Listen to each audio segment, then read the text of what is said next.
Hai, sekarang cikgu berada dekat Pantai Periksen. Cuaca sedang sangat menarik sekarang ni dekat tengah hari ni, ke-12. Tapi air dia memang, tengok sekitaran memang cantik. Boleh nampak sampai dasar, sampai kaki nampak. Sesuai untuk vacation lah, short vacation siapa-siapa yang berminat. Jom, tengok video Cik Yas seterusnya.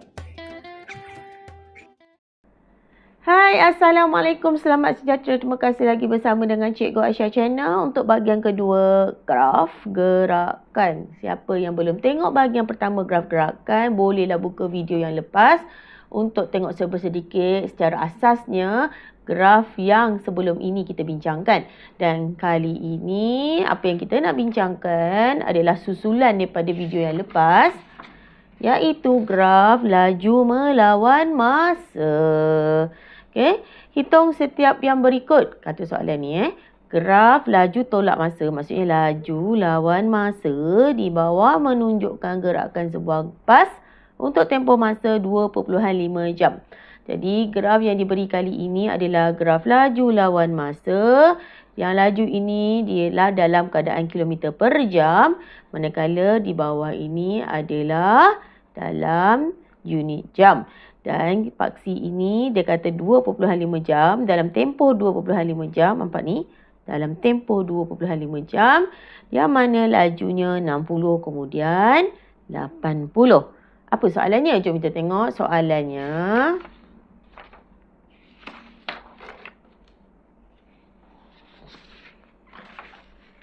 Dia tak boleh nak buat satu tempat sebab saya takut nanti kecil tau. Jadi saya buat helaian yang lain.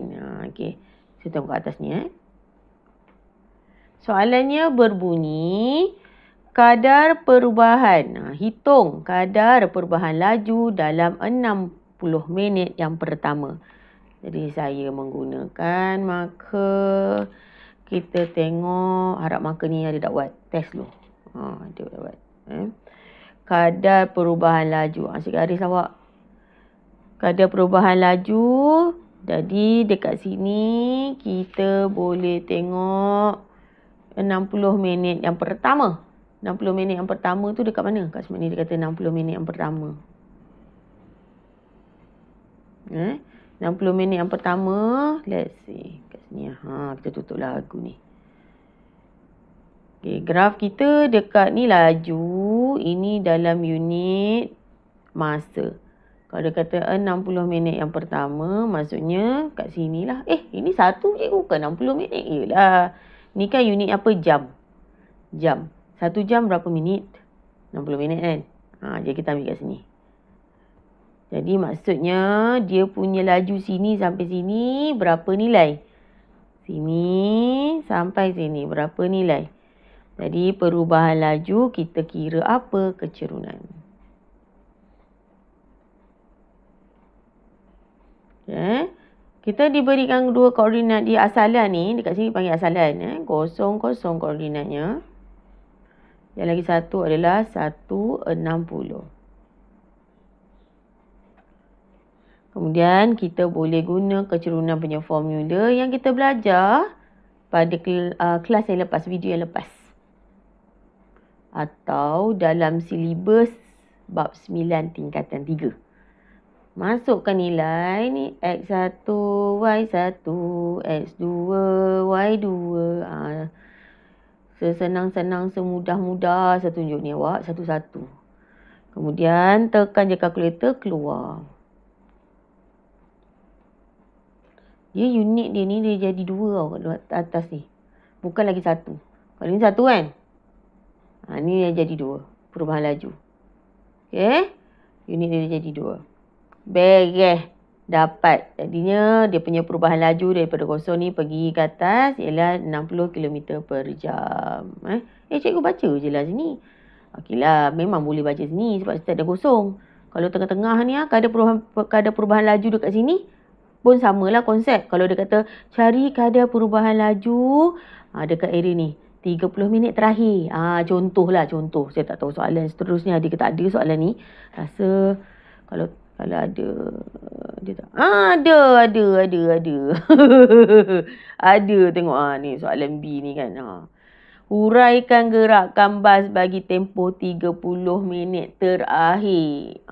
Kadar perubahan laju, konsep dia sama. Kita pakai kecerunan. Cuma kecerunan dia kecerunan yang tak sama lah. Tadi 60 minit pertama tu kita memang pakai koordinat ni. Jadi kalau 30 terakhir, koordinat apa nak pakai? 30 minit terakhir kat sini Pak. Sini. Sebab sini 2 jam hingga 2.5 jam. Setengah jam lah kat sini kan. Setengah jam 30 minit. Jadi kita pakai koordinat sini sampai sini. Awak takkan dapat 80. Awak takkan dapat 80 sebab dia start tengah ni. Kalau kat sini memang awak dapat 60 sama. Tapi kat sini dah tengah-tengah, takkan nak ambil 80. Tak boleh. Jadi kita kira kecerunan, konsep dia sama macam atas ni. Sekejap, saya alihkan. Y2 tolak Y1, X2 tolak X1. Jadi dia punya koordinat, jom kita baca sama-sama koordinat. Siapa yang tercicir-cicir, tak mahir nak baca koordinat tu. 2, 60. Lagi 1, 2.5 dengan 80. Kita ada 2. 260 dengan 2.5. Lagi satu koordinat dia 80. Kita tengok part C yang bawah dulu baca. Lepas tu baru tengok part C belah atas. Macam tu. Okey, kita macam biasa masuk sini X1, Y1, X2, Y2. Dapat 80 tolak 60. 2.5 tolak 2. Yang ni awak boleh le. Tekan je kalkulator tu.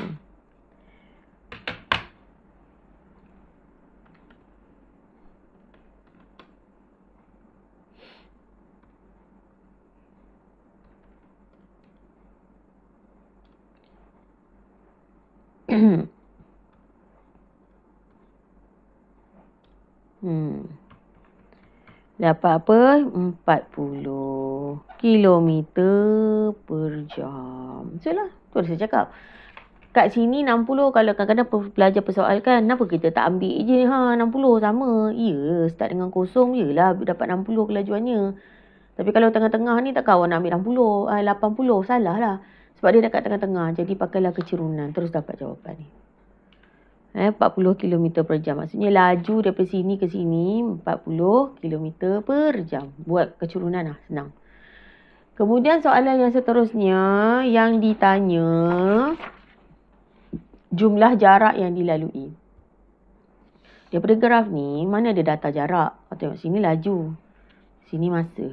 Bila mana dia nak tulis kat kita ni jaraknya? Tak ada. Jadi, kita pun kenalah kira jarak. Dalam graf laju lawan masa ni, mengira jarak memerlukan untuk kita kira luas di bawah graf.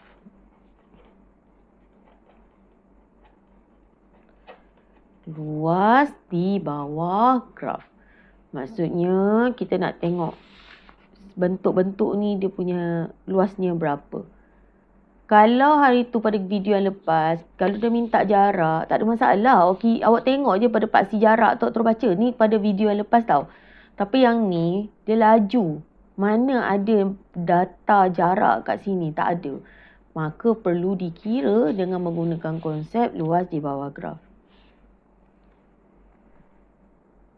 Jadi, kalau kita tengok bentuk yang ada ni, kita ada bentuk A. Ni segitiga ni.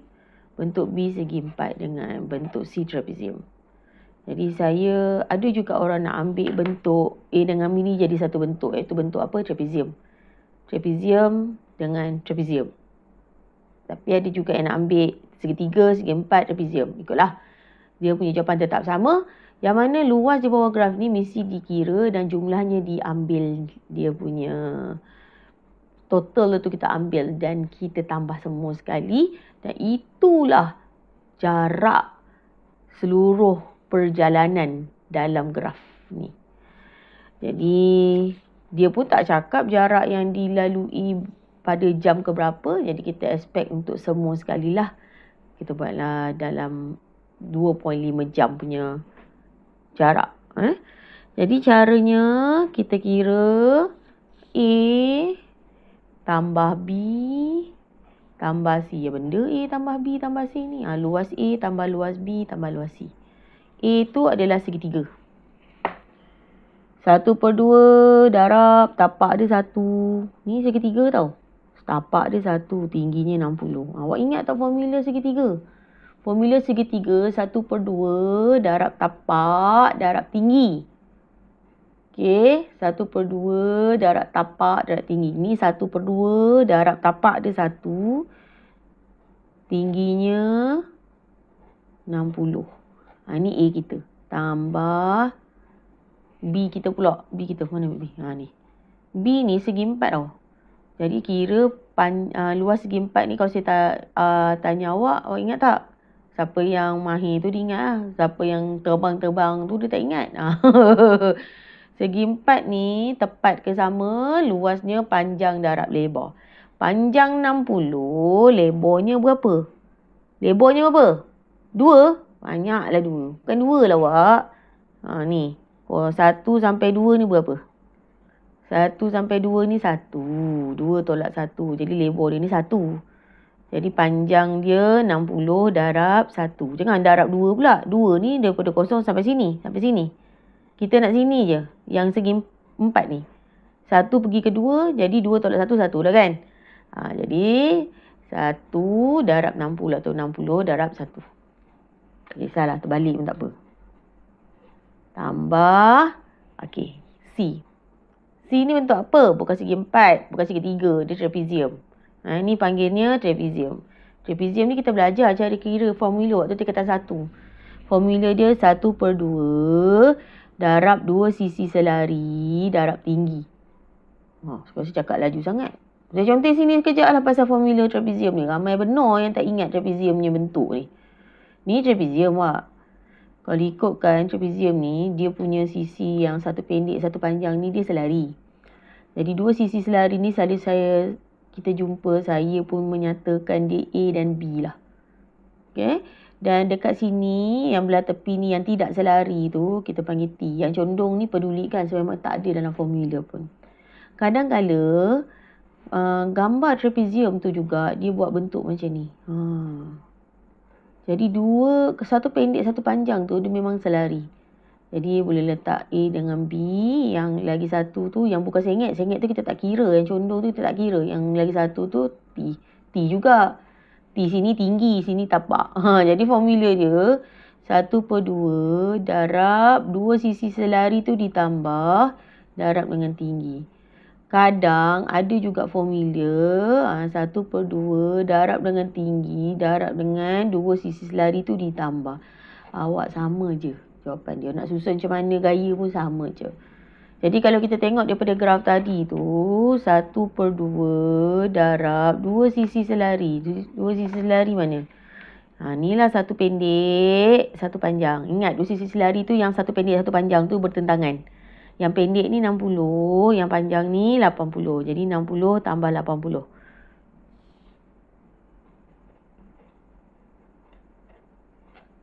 Ni nak tulis sini dah tak muat ada conteng sini. Darab bawah ni Darab ikutkan T kan? T dia kat mana? Bawah ni berjadi, sini berjadi. Kat sinilah. Sini tau, bawah ni. Ni dah 2 sisi selari dah. Jadi tapak dia atau dekat sinilah. Sebab dia nak menegak, saya panggil tapak lah. Kalau dia terbaring ni, saya panggil dia tinggi. Jadi, janganlah ambil 2.5. Tolak lah. 2.5 tolak 2. Macam tadilah 2 tolak 1 kan lebar dia 1. Kan? Yang ni 2.5 tolak 2. Dia punya tapak ni adalah 0.5. Pun kita tekanlah kalkulator kita.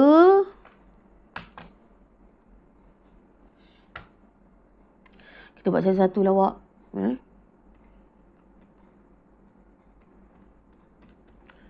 30. Ni A kita. Tambah 60 ada 1, 60 lah awak. Tak payah nak tekan-tekan kalkulator. Ni. Yang ni pula.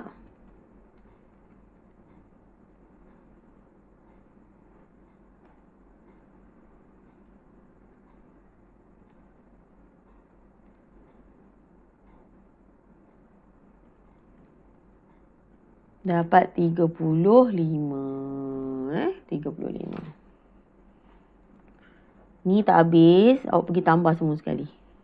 Saya nak buat bawah ni tapi dah tak ada ruang. Saya tulis kat sebelah ni je lah awak. Bolehlah. 125. 125 ni dia tak boleh tulis macam ninja. Dia kena tulis sekali yang unit. Unit kita tengok kat sini lah.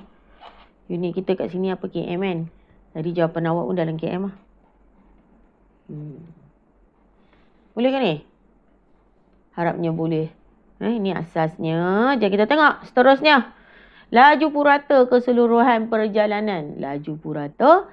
Jadi kalau laju purata, maksudnya ni laju ni. Awak tak, dia pakai laju purata sebab dia ada dua laju. Sini kan laju dia 60. Sini laju tadi kita kira apa? 40 kan. Jadi laju, lajunya kita boleh tengok sini. Nak kira formula. Jumlah jarak bahagi dengan jumlah masa. JJ per JM. Maksudnya jumlah jarak per jumlah masa. Jumlah jarak tadi kita dah kira 125. Jumlah masa kita 2.5 jam. Ni kan? 2.5 jam. Ini awak tekan je kalkulator.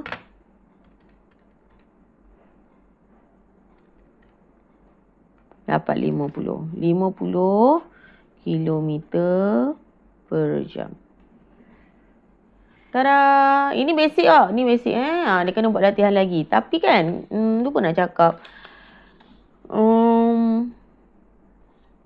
Latihan ni yang saya bagi ni, kalau ikutkan, kat sini kan kilometer per jam, kat sini jam. Tapi ada juga kadang-kadang soalan tu, dia bagi sini kilometer per jam, sini minit. Ini kita kena tukar unit tu. Unit dia kena sama dengan atas ni. Maksudnya kat sini jam, wajib kat sini pun jam.